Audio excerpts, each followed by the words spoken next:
The Galactic Council chamber fell silent as Commander Daniela Chun stood before the assembled delegates, her uniform still bearing scorch marks from the rescue operation.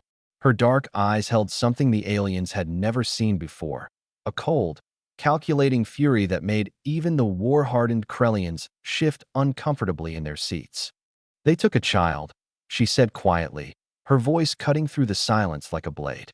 "One human child.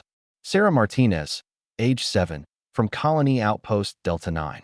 The Zytharian ambassador, his crystalline features reflecting the chamber's lights, raised a tentacle dismissively.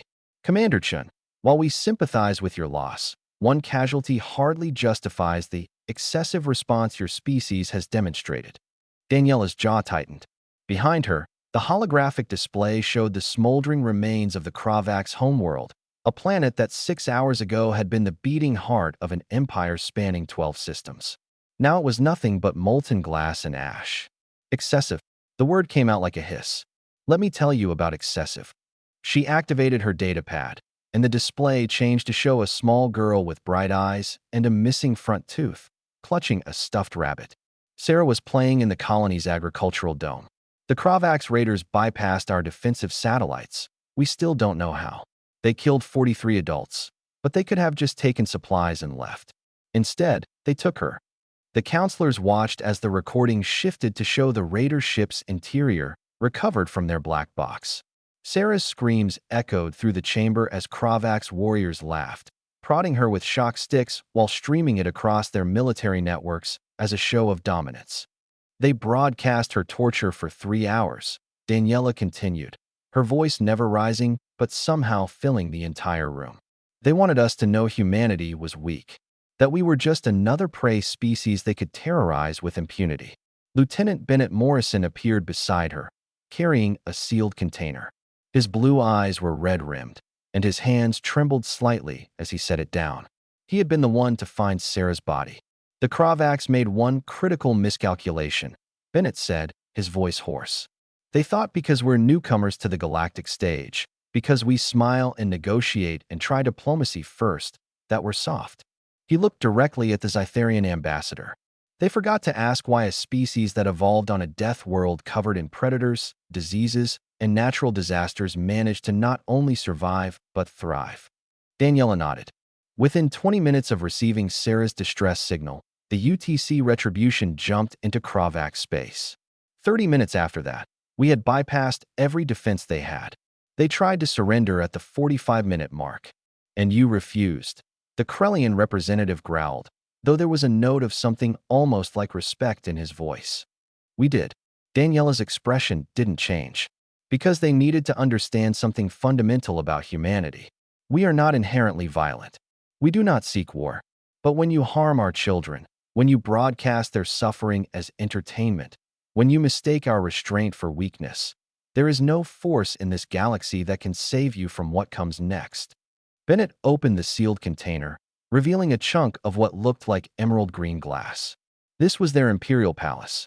The Kravax emperor, his entire court, his military command. "We didn't just destroy their military capability. We made sure that every Kravax in the galaxy knows exactly what happens when you touch a human child." The holographic display showed the timeline. At Hour 1, Earth's fleet had arrived. Hour 2, orbital supremacy was achieved. Hour 3, the Kravax surrendered, rejected. Hour 4, plasma bombardment began. Hour 5, the atmosphere ignited. Hour 6, the surface temperature exceeded 3,000 degrees. "You've committed genocide," the Zytharian ambassador whispered, his bioluminescence flickering with what might have been fear.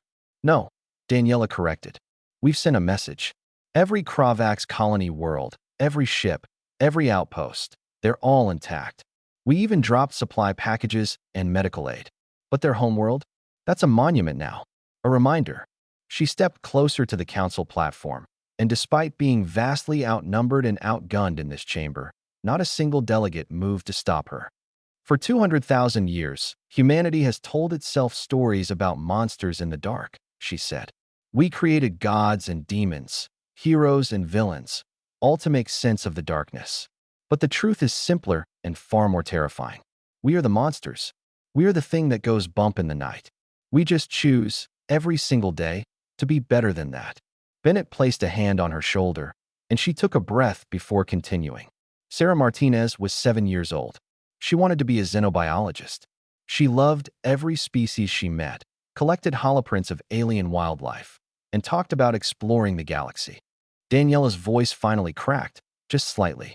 The Kravaks took that future from her. They took it while laughing. So we took theirs. The chamber remained silent for a long moment.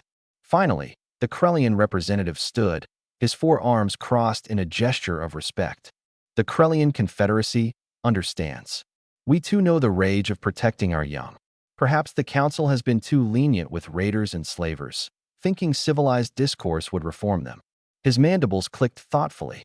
Perhaps we needed humans to remind us that some lines, once crossed, have consequences that echo across the stars. Daniela nodded curtly. We didn't want this. We still don't. Humanity will continue to seek peace, to trade, to learn from you all.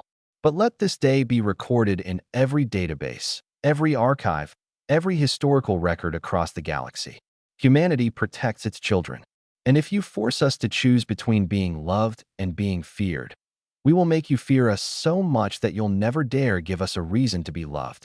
She turned to leave, Bennett falling in step beside her.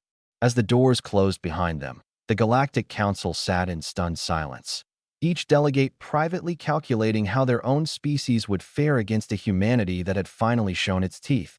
The Kravaks' homeworld, visible through the chamber's viewport as a dull, glowing ember in the cosmic dark, served as a permanent reminder. Some prices were too high to pay. Some creatures were too dangerous to provoke, and human children were sacred.